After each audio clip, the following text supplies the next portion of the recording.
வணக்கம். நம்ம கடலூர் மாவட்ட மக்களே, நான் சத்யவர்ஷா.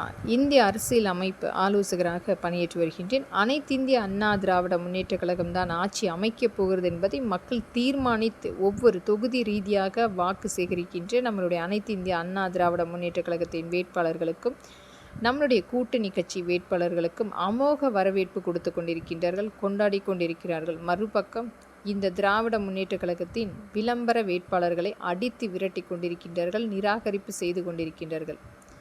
ஒவ்வொரு இடத்திலுமே பொய்களை மட்டுமே எடுத்துரைத்து மக்களை நம்ப வைத்து கொண்டிருக்கும் இந்த திராவிட முன்னேற்றக் கழகம் கடந்த 5 வருடத்தில் பெண்களையும் குழந்தைகளையும் அச்சுறுத்தக்கூடிய சூழ்நிலை என்பது 35,000 பெண்கள் கற்பழிக்கப்பட்டு 18,000 குழந்தைகள் கற்பழிக்கப்பட்டு வழக்குகள் பதிவு செய்திருக்கின்றார்கள். அது வெறும் வழக்காக குற்றவாளிகளுக்கு சாதகமாக மக்களுக்கு எதிராக பதிவு செய்யப்பட்டது. இன்னும் இந்த திராவிட முன்னேற்றக் கழகத்தினுடைய கைக்கூலியாக அடிமைகளாக இந்த காவல் அதிகாரிகள், இவர்களுக்கு ஒரு அஃபீஷியல் ரவுடிகளாக இந்த காவல்துறை இன்றைக்கு செயல்பாட்டில் ஒவ்வொரு இடத்தை அபகரிப்பது, கோவில்களை இடிப்பது, தொழிற்சாலைகளை கைப்பற்றுவது, இது மட்டுமே மிக முக்கியமாக செய்து கொண்டிருக்கிறது. அதிலும் அண்ணா பல்கலைக்கழகத்தில் நடந்த அந்த மாணவிக்கு நடந்த அநீதிக்கு துணை நின்ற இந்த காவல்துறை, அதற்கு காரணம் உதயநிதி தான் என்று தெரிந்தால் கூட எந்த விதத்திலுமே வழக்குகள் பதிவு செய்யாமல் குற்றவாளிக்கு இன்னும் துணை நின்று கொண்டிருக்கும் இந்த காவல்துறை நமக்கு வேண்டுமா?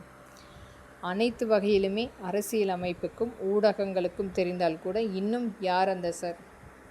இதை முழுமையாக உச்சநீதிமன்றம் தக்க நடவடிக்கை எடுக்க வேண்டும். இன்றைக்கு ஒவ்வொரு இடத்திலுமே நாம் சொல்லிக் கொண்டிருக்கிறோம், ஜனநாயக நாடு, நமக்குரிய உரிமைகளை கண்டிப்பாக அரசாங்கம் பெற்றுத்தரும். இன்றைக்கும் உச்சநீதிமன்றத்தின் மீது ஒரு மிகப்பெரிய அளவில் மக்களுக்குரிய நம்பிக்கை மீட்டெடுத்து கொடுக்கப்படும் என்று காத்து கொண்டிருக்கின்றார்கள். அந்த பெண்ணுக்கு நடந்த அநீதி மற்றும் தமிழ்நாட்டில் நடந்த அனைத்து வகையான அநீதிகளுக்கும் முழுமையான தீர்வு எட்டப்பட வேண்டும்.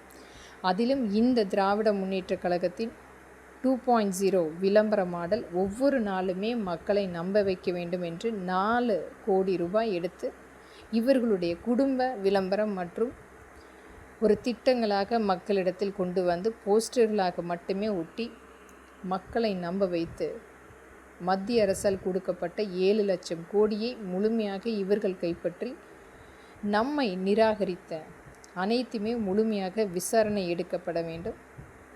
இதற்குரிய முழு விசாரணை கமிஷன் ஏற்படுத்தப்பட்டு ஒவ்வொரு மாவட்ட ரீதியாக எத்தனை தொழிற்சாலைகள் கொண்டு வந்திருக்கின்றார்கள், எத்தனை வேலை வாய்ப்புகளை உருவாக்கியிருக்கின்றார்கள் என அனைத்து வகையான அனைத்துமே பரிசீலனை செய்ய வேண்டும். கண்ணு கெட்டிய தூரம் வரை நமக்குரிய திட்டங்கள் எந்த விதத்திலுமே நமக்கு கிடைக்க வாய்ப்பும் எதுவும் இல்லாமல் நிராகரிப்பு மட்டுமே நமக்கு கிடைத்தது. ஆனால் இன்னும் இந்த திராவிட முன்னேற்றக் கழகம் பெண்களை விலை பேசுவது, பெண்களுடைய உரிமையை பறிப்பது, மத்திய அரசால் கொண்டு வரக்கூடிய பெண்களுக்கு 50% இடஒதுக்கீடு அளிக்க வேண்டும் என்று அங்கீகரித்தல் கூட பெண்களை அடிமைகளாக பாவித்து ஒரு கொத்தடிமைகளாக இருக்க வேண்டும், அவர்களுக்குரிய எந்த ஒரு முன்னுரிமையும் அளிக்கக்கூடாது என்பதற்குரிய பெரியார் நாமத்தை பேசி கோவில்களை இடிப்பது, மக்களுடைய நம்பிக்கையை உடைத்து சமஸ்கிருதம் மந்திரம் ஓதக்கூடாது, ஹோமம் வளர்த்தக்கூடாது என்று சொல்லி ஒவ்வொரு இடத்திலுமே ஒரு அச்சுறுத்தலான சூழ்நிலை ஏற்படுத்தி மக்களை ஒரு பயமுறுத்தி 5 ஆண்டு என்பது மக்களுக்குரிய வனவாசம் மட்டுமே நாம் பார்த்து கொண்டிருந்தோம். கடலூர் மாவட்ட தொகுதி சார்ந்து இருக்கின்ற அனைத்து வகையான பிரச்சனைகளும் நம்மளுடைய அனைத்து இந்திய அண்ணா திராவிட முன்னேற்றக் கழகம் ஆட்சி அமைக்கும் போது முழுமையான தீர்வு காணப்படும். நடந்த அநீதிகளுக்கு கண்டிப்பாக அதற்குரிய வழக்குகள் பதிவு செய்யப்பட்டு கடுமையாக்கப்பட்டு தண்டனைக்குரியவர்கள் கண்டிப்பாக தண்டிக்கப்படுவார்கள். ஒவ்வொரு இடத்திலுமே இடமோசடி, தொழிற்சாலையை அபகரித்த அனைத்து வகையான அந்த சொத்துக்கள் மீட்டெடுத்து கொடுக்கப்படும். ஒவ்வொரு இடத்திலுமே இவர்களுடைய ஆக்கிரமிப்பு முழுமையாக அனைத்து இந்திய அண்ணா திராவிட முன்னேற்றக் கழகத்தின் ஆட்சியில் முழுமைப்படுத்தி தரப்படும்.